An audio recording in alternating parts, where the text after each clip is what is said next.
નમસ્કાર મિત્રો આપની સાથે હું છું પિનલગીરી ગોસ્વામી। આજના વેધર એનાલિસિસમાં વાત કરીશું આજે તારીખ 23 જૂનથી લઈને 30 જૂન સુધી ગુજરાતમાં કેવું રહેશે હવામાન। મિત્રો પ્રથમ પ્રાથમિક અહેવાલ આપી દઈએ અને ત્યારબાદ જણાવીશું કે કઈ સિસ્ટમ ગુજરાત ઉપર અસર કરશે અને કયા જિલ્લામાં વરસાદની શક્યતા વધુ છે, ગરમીનું પ્રમાણ, પવનનું પ્રમાણ, ભેજનું પ્રમાણ અને વરસાદનું પ્રમાણ કેટલું રહેશે, તમામ પ્રકારની માહિતી તમને આ વિડીયોમાં આપી દઈશું। પ્રથમ પ્રાથમિક માહિતી આપી દઈએ તો મિત્રો ગુજરાતમાં 16 જૂને જ્યારે ચોમાસાનો પ્રવેશ થઈ ગયો હતો ત્યારબાદ 8 દિવસમાં રાજ્યને કવર પણ કરી લીધું છે અને મોટાભાગના જિલ્લાઓમાં વત્તા ઓછા પ્રમાણમાં વરસાદ નોંધાઈ ગયો છે। મિત્રો મહત્વનું છે કે 8 દિવસમાં રાજ્યમાં સિઝનનો અંદાજિત 100%થી વધુ વરસાદ નોંધાઈ ગયો છે અને હવામાન વિભાગે આગામી 7 દિવસ રાજ્યમાં મેઘમહેરની પણ મિત્રો આગાહી કરી દીધી છે।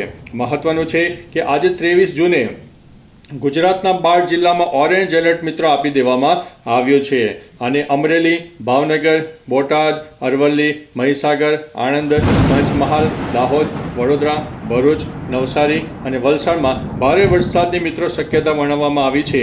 મિત્રો મહત્વનું છે કે રાજસ્થાન તરફ સરકાયેલી એક સાયક્લોનિક સિસ્ટમને કારણે ગુજરાતમાં વરસાદની શક્યતા વધુ રહેશે, જેમાં ઉત્તર ગુજરાત અને કચ્છના અનેક જિલ્લામાં વરસાદની શક્યતા વધુ રહે છે।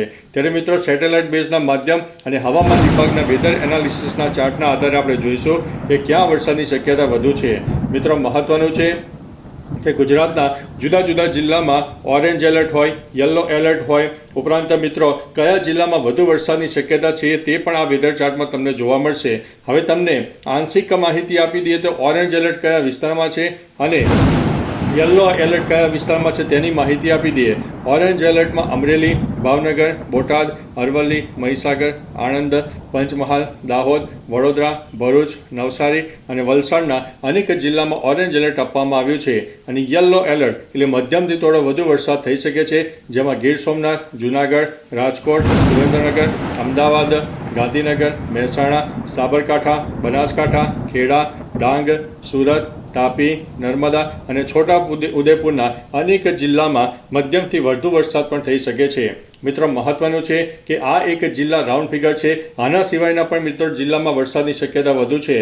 તમને વારંવાર જણાવતા રહે છે કે મિત્રો ફક્ત વિન્ડી એપ્લિકેશન હોય કે કોઈ વેધર એપ્લિકેશનનો આધાર ન લો અને તેમાં ઘણા બધા પરિબળો એવા હોય છે કે જે એપ્લિકેશનમાં તમને વરસાદની સિસ્ટમ નહીં બતાવે, પરંતુ તમને હજુ પણ જણાવે છે કે ઉત્તર ગુજરાત અને કચ્છના અનેક જિલ્લામાં 8થી લઈને 12 ઇંચ સુધીના વરસાદ ફક્ત એક જ દિવસમાં મિત્રો થઈ જાય તેવી શક્યતા છે અને 30 જૂન પહેલાં આ મેઘતાંડવ જોવા મળશે। અને મિત્રો અગત્યની વાત બીજી જણાવી દઈએ કે આજે 12 જિલ્લામાં વરસાદનું ઓરેન્જ એલર્ટ આપવામાં આવ્યું છે। મહત્વનું છે કે ગઈકાલે રવિવારે રાજ્યના 150થી વધુ તાલુકામાં વરસાદે હાજરી પુરાવી હતી। મહત્વનું છે કે જામનગરના જોડિયામાં તો 7 ઇંચ કરતાં પણ વધારે વરસાદ નોંધાઈ ગયો છે અને આજે વહેલી સવારથી જ ઉત્તર ગુજરાતના કોઈ વિસ્તારો કે જેમાં રાજસ્થાન બોર્ડરીય વિસ્તારો હોય તેમાં પણ મિત્રો વરસાદની શરૂઆત થઈ જવા પામી છે। હવે મિત્રો એક વેધર ચાર્ટના આધારે તમને સમજાવવાનો પ્રયત્ન કરીશું કે ગુજરાત અને તેની આસપાસ કઈ સિસ્ટમ સક્રિય થઈ છે જેના લીધે તેને સાર્વત્રિક વરસાદનો માહોલ સર્જાશે। હવે મિત્રો વાત કરીશું કે ગુજરાત અને તેની આસપાસ કઈ વરસાદની સિસ્ટમ સક્રિય થઈ છે। તો મિત્રો જણાવે કે ઉત્તર ભારતના ઉત્તરી પટ્ટામાં એક WD સક્રિય થયું છે। WD સક્રિય ઉપરાંત રાજસ્થાન તરફ એક સાયક્લોનિક સિસ્ટમ સર્જાય છે। બંગાળની ખાડીનું લો પ્રેશર આગળ વધતા સાયક્લોનિક સિસ્ટમમાં પરિવર્તિત થયું છે। બીજી તરફ દક્ષિણ ગુજરાતથી લઈને કેરળ સુધી વરસાદની ટફ રેખા સર્જાઈ છે, જે સ્કાયમેટ વેધરે પણ જણાવ્યું છે। એટલે મિત્રો મહત્વનું છે કે રાજસ્થાન અને તેની આસપાસ સર્જાયેલી સિસ્ટમને કારણે ગુજરાતના અનેક ભાગોમાં વરસાદની શક્યતા વધુ છે અને તેના લીધે તેને ઉત્તર ગુજરાતમાં વ્યાપક વરસાદની શક્યતા છે।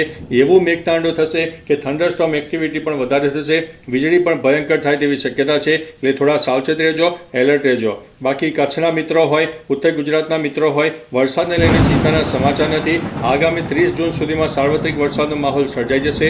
ઉપરાંત મિત્રો ફક્ત ઉત્તર ગુજરાત નહીં પરંતુ ગુજરાતનો પૂર્વ તરફનો વિસ્તાર જેમાં મધ્ય ગુજરાતના પણ અનેક જિલ્લા આવે છે, જેમાં ખેડા, પંચમહાલ, દાહોદ, છોટાઉદેપુર, વડોદરા, આણંદ, ભરૂચ અને નર્મદાના પણ વિસ્તારોમાં છૂટોછવાયો વરસાદ ચાલુ રહેશે। ઉપરાંત સુરત, તાપી, ડાંગ, નવસારી અને વલસાડમાં તો એકંદરે 30 જૂન સુધી તો સાર્વત્રિક વરસાદ ચાલુ રહેશે। કોઈ કલાકો થોડો વિરામ લે પણ અવિરતપણે નોનસ્ટોપ વરસાદ આપણને જોવા મળે તેવી શક્યતા દેખાઈ રહી છે। સૌરાષ્ટ્રમાં પણ દક્ષિણ પટ્ટો હોય, ગીર સોમનાથ, જૂનાગઢ, અમરેલી અને ભાવનગરમાં છૂટોછવાયો વરસાદ રહેશે। સૌરાષ્ટ્રના પશ્ચિમ તરફના વિસ્તારમાં વરસાદની શક્યતા થોડી ઓછી થઈ જશે. મિત્રો મહત્વનું છે કે રાજસ્થાનના પણ પશ્ચિમ વિસ્તારમાં વરસાદની શક્યતા થોડી ઓછી થવાની છે અને આવનારા દિવસોમાં જે મધ્ય ભારત તરફ સર્જાયેલી સિસ્ટમ છે એ ગુજરાતમાં પણ એક સાર્વત્રિક વરસાદ લાવવાની છે. હવે મિત્રો આપણે તારીખ પ્રમાણે તમને જણાવતા જઈશું. જે પ્રમાણે તારીખ જઈ રહી છે તે પ્રમાણે તમને જણાવીશું તો આગામી 24 તારીખ એટલે કે આવતીકાલથી ધીમે ધીમે વરસાદનું જોર હજુ પણ વધી શકે છે.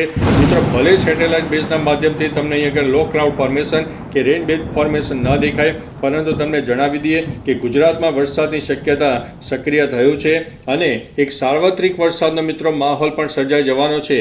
મહત્વનું છે કે આ ચોમાસાનો અંદાજિત 100%થી પણ વધારે વરસાદ ગુજરાતને મળી ગયો છે. ખાસ મહત્વનું છે કે ગુજરાતના અનેક ડેમમાં સારા પાણીની આવક પણ થઈ છે, અનેક નદીઓમાં પણ સારા નીરની આવક થઈ છે. એટલે ગુજરાત માટે પાણીને લઈને એક રાહતના સમાચાર છે. ઘણા મિત્રોએ 6 મહિના પહેલાં દુષ્કાળની આગાહી વ્યક્ત કરી દીધી હતી, પરંતુ મિત્રો આપણે જણાવ્યું હતું કે કહી શકાય કે સામાન્ય કરતાં વધુ વરસાદ એટલે 104%થી વધુ વરસાદ આ ચોમાસામાં મળી જાય તેવી શક્યતા છે અને અત્યારે આપણને ફક્ત 10 દિવસની અંદર જ 16%થી વધુ વરસાદ પણ મળી ગયો છે. મિત્રો આવનારો જુલાઈ મહિનો પણ સારો રહેવાનો છે અને જુલાઈ મહિનામાં સારા વરસાદની શક્યતા છે. 28 તારીખથી રાજસ્થાનના પશ્ચિમ તરફના વિસ્તારો હોય, ઉત્તર ગુજરાત હોય, કચ્છ હોય, અનેક વિસ્તારમાં સાર્વત્રિક વરસાદનો માહોલ સર્જાશે અને સમગ્ર ગુજરાતમાં એક વરસાદી માહોલ સર્જાશે. જે જિલ્લામાં મિત્રો ગુજરાતમાં વરસાદ નથી પડ્યો તે જિલ્લામાં પણ સારામાં સારો વરસાદ થાય તેવી શક્યતા છે અને આપણે અગાઉથી માહિતી આપતા રહીએ છીએ અને હજુ પણ આપીશું કે ઉત્તર ગુજરાત અને મિત્રો કચ્છ વધારે એક્ટિવ થઈ જશે, કારણ કે આ વખતે વારો આ બે પ્રદેશોનો વધારે છે. એટલે થોડા સાવચેત રહેજો, એલર્ટ રહેજો. બાકી જે વરસાદની ઘટ ઉત્તર ગુજરાત અને કચ્છમાં જોવા મળી છે તે ઘટ આગામી 15 દિવસમાં પણ પૂરી થાય તેવી શક્યતા છે અને ખેડૂતો માટે આનંદના સમાચાર એટલા માટે છે કે સાર્વત્રિક વરસાદનો માહોલ હવે આવનારા દિવસોમાં જોવા મળનારો છે અને આગામી કહી શકાય કે જુલાઈ મહિનાની શરૂઆતમાં હોય 1લી, 2જી, 3જી, 4થી તારીખની આસપાસ પણ મધ્ય ભારત તરફ વરસાદની સિસ્ટમ સક્રિય થશે, કારણ કે બંગાળની ખાડીની જે વરસાદની સિસ્ટમો છે અવિરતપણે તે આગળ વધતી રહેશે.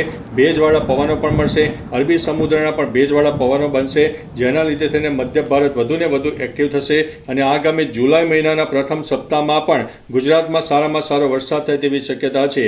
બીજી તરફ મિત્રો દક્ષિણ ગુજરાતથી લઈને કેરળ સુધીની જે વરસાદની ટફ રેખા છે એ લાંબા ગાળાની મિત્રો ટફ રેખા છે અને તેની અસર આપણને છેક 6 અથવા તો 7 જુલાઈ સુધી પણ જોવા મળે તેવી શક્યતા છે અને આ ટફ રેખા હટવાનું નામ નહીં લે, એટલે કે આપણને એના લીધે થઈને એક સારામાં સારો વરસાદ પણ મળી જવાનો છે. જુલાઈની મિત્રો 10 તારીખ સુધીમાં તો અંદાજિત ગુજરાતમાં 30%થી વધુ વરસાદ નોંધાઈ જાય તેવી શક્યતા આપણને દેખાઈ રહી છે. મહત્વનું છે કે હજુ પણ આપણી પાસે ઘણો સમય છે અને સારામાં સારા વરસાદના એંધાણ પણ દેખાઈ રહ્યા છે, જે ગુજરાતના ખેડૂતો માટે એક આનંદના સમાચાર કહી શકાય છે. બાકી મિત્રો તમારા વિસ્તારમાં વરસાદનું પ્રમાણ કેવું છે, તાપ, તડકો, ઉઘાડ કેમનું છે, ભેજનું પ્રમાણ કેટલું છે, તમામ પ્રકારની માહિતી આપતા રહેજો. બીજી તરફ મિત્રો ગુજરાતમાં ગરમીમાં ઘણી બધી રાહત થશે.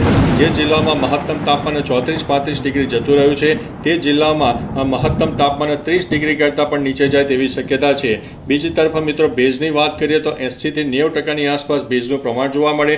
પવનની ગતિની વાત કરીએ તો 20થી લઈને 35 કિલોમીટર પ્રતિ કલાકની ઝડપે પવન પણ ફૂંકાઈ શકે છે અને વરસાદની તો તમને જાણકારી આપી દીધી કે આપણને 100%થી વધુ વરસાદ ગુજરાતને મળી ગયો છે. તો ચાલો મિત્રો ફરીથી દેશ અને દુનિયાના તાજા સમાચાર અને હવામાનની લેટેસ્ટ માહિતી લઈને મળતા રહીશું. ત્યાં સુધી અમને રજા આપશો. નમસ્તે.